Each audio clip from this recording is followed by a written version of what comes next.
অনুষ্ঠিত হল Asian university of বাংলাদেশের ৭ম সমাবর্তন। সমাবর্তনে ৭,৯৫৪ শিক্ষার্থীকে গ্র্যাজুয়েট ডিগ্রি প্রদান করা হয়। এ সময় বিশ্ববিদ্যালয়টির ১৯ কৃতী শিক্ষার্থীকে স্বর্ণপদক দেওয়া হয়েছে। বৃহস্পতিবার সকাল ১০টায় বাংলাদেশ চীন মৈত্রী সম্মেলন কেন্দ্রে এ অনুষ্ঠানের আয়োজন করা হয়।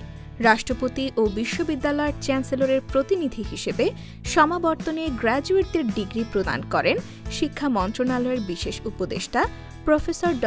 আমিনুল ইসলাম।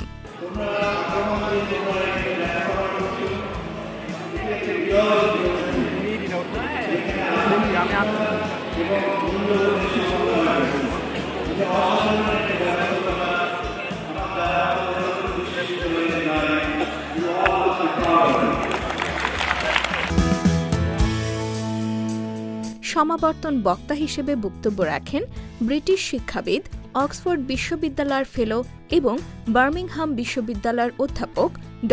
ফ্রান্সিস টি ডেভিস।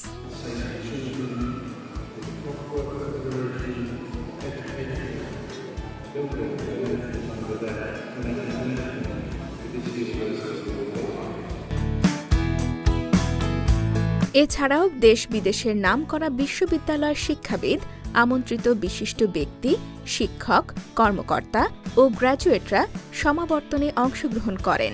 আমার যে শিক্ষক শিক্ষিকারা ছিল ওনারা সবসময় আমাকে সাপোর্ট করছে, গ্রুপে, তারপরে অ্যাসাইনমেন্টের ক্ষেত্রে, প্রেজেন্টেশনের ক্ষেত্রে, এক্সামের ক্ষেত্রে সব কিছুতেই আমি সাপোর্ট পেয়েছি। বন্ধুবান্ধবদের যখন একটা ক্লাস মিস গেলে ওদের কাছ থেকেও আমি সাপোর্ট পেয়েছি।